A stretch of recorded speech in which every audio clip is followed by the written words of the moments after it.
Continuing our class on racism. I want to tell you a story today about this man. If you could read his name tag, it would say William Banks. I call him Willie. He's a national park guard. He was a national park guard at Harpers Ferry, West Virginia. And this story is partly about Willie and partly about me. What I'm going to share with you, I'm going to read.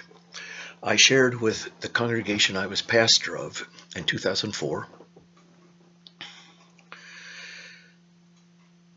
I changed the sermon title and the sermon following a particular incident, and I told the congregation that when I was done with worship that morning, and the congregation was 67 miles from where I lived, that I was going to a hospital in Martinsburg, West Virginia, another 12 miles away, to visit Willie Banks.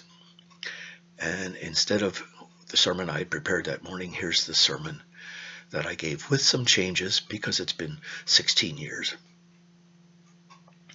I used to know inside myself what I thought about peacemaking and about loving one's neighbor and about loving one's enemies.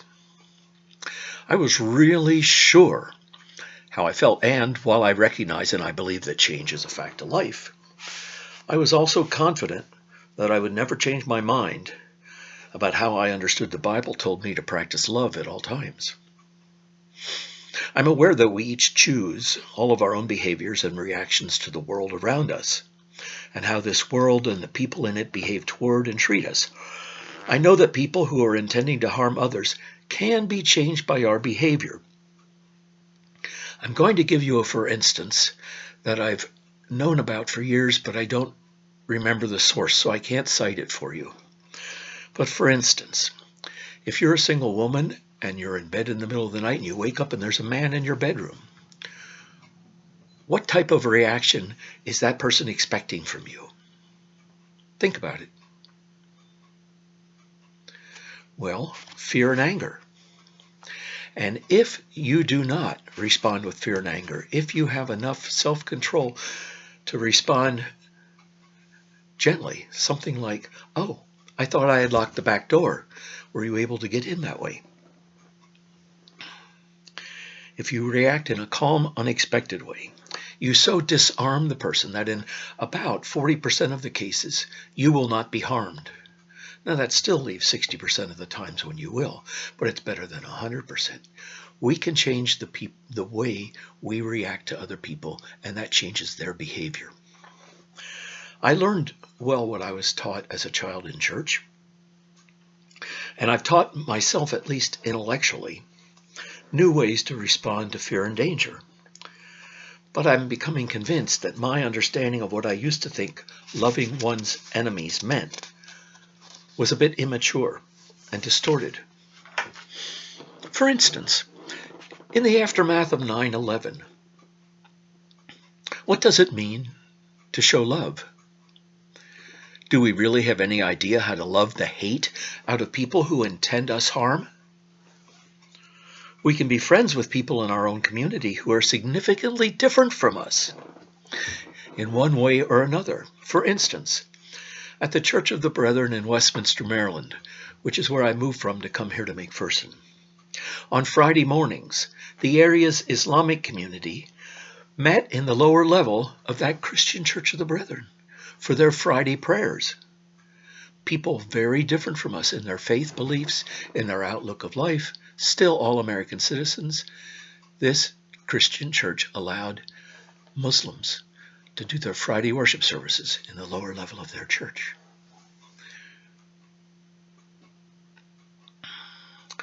But related to the persons who I might end up believing have a distinct enough hate toward me that they would harm me and others, possibly the most loving thing I can do in that situation is to make certain that they are unable to carry out any potential harm.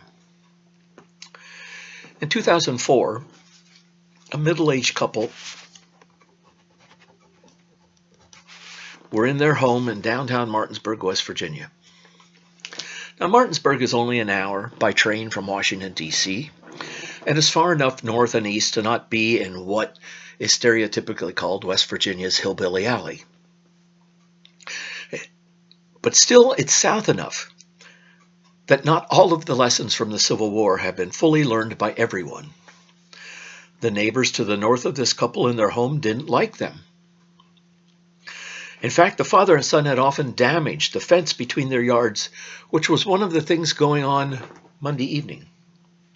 BBs were being fired against this couple's house. Insults and curses were being yelled. And as they had done in the past, this young couple called the police, who came, calmed the neighbors down. But the police said unless there was some actual harm done, they could do nothing. Well, later that evening, needing to cool off, the gentleman half of that young couple went outside to walk around the block. He wanted to clear his head, and when he got 3 houses away from his own, upon turning the corner, he was attacked by his neighbors and viciously beaten. His left arm and socket, he's left-handed, were damaged so badly that for a while the doctors felt he would need a new shoulder joint installed. A broken beer bottle had been used to slash the top of his head and his face.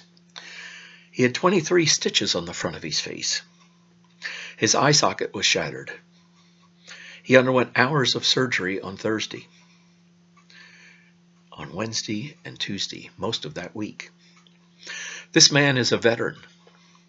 He served our country in the Army. This man, Willie Banks, he was a National Park Guard at the time at Harper's Ferry in West Virginia. And the National Park Service has a color guard that goes around the country representing them in different big parades, and Willie was part of that color guard.